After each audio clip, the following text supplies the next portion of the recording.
अब नहीं सुधर पाएंगे। जो पवन सिंह की कमियां हैं वो जग जाहिर हैं और वो चीजें दुखद हैं, इसमें कहीं कोई हाँ एकदम मानते हैं भाई, पैसा लिया रहते तो बोल देते ना पवन भैया बहुत अच्छे आदमी है, लेकिन नहीं, उनमें जो कमियां हैं वो कमियां हैं और उस कमियों को सुधारने का अब इस उम्र में उनके पास होता ना आदत बन जाती है इंसान की, तो वो अब नहीं सुधर पाएंगे।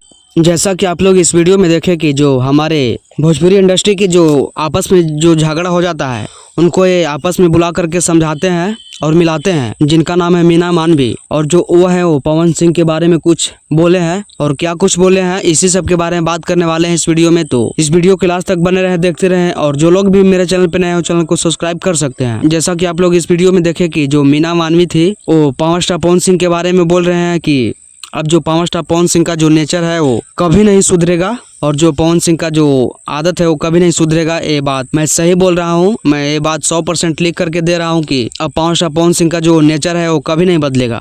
मतलब ये जो है वो मीना मानवी बोल रहे हैं पावर स्टार पवन सिंह को। आप सभी को पता ही होगा कि एक लड़की के पीछे दीवाने हो गए थे पवन सिंह और काफी ज्यादा सोशल मीडिया पे उसका नाम चल रहा है, और उसी पे जो है वो सफाई देते हुए मीना मानवी बोलते हैं कि जो पवन सिंह का नेचर है वो अब कभी नहीं सुधरेगा। तो आप सभी को क्या लगता है कि क्या जो मीना मानवी है वो सही बात बोल रहे हैं पवन सिंह को लेकर के? क्या पवन सिंह का नेचर अब कभी नहीं सुधरेगा या सुधरेगा? आप अपनी राय को कमेंट बॉक्स में लिखिए, बताइए, और ये चैनल पे नए हो तो चैनल को सब्सक्राइब कर लें। धन्यवाद।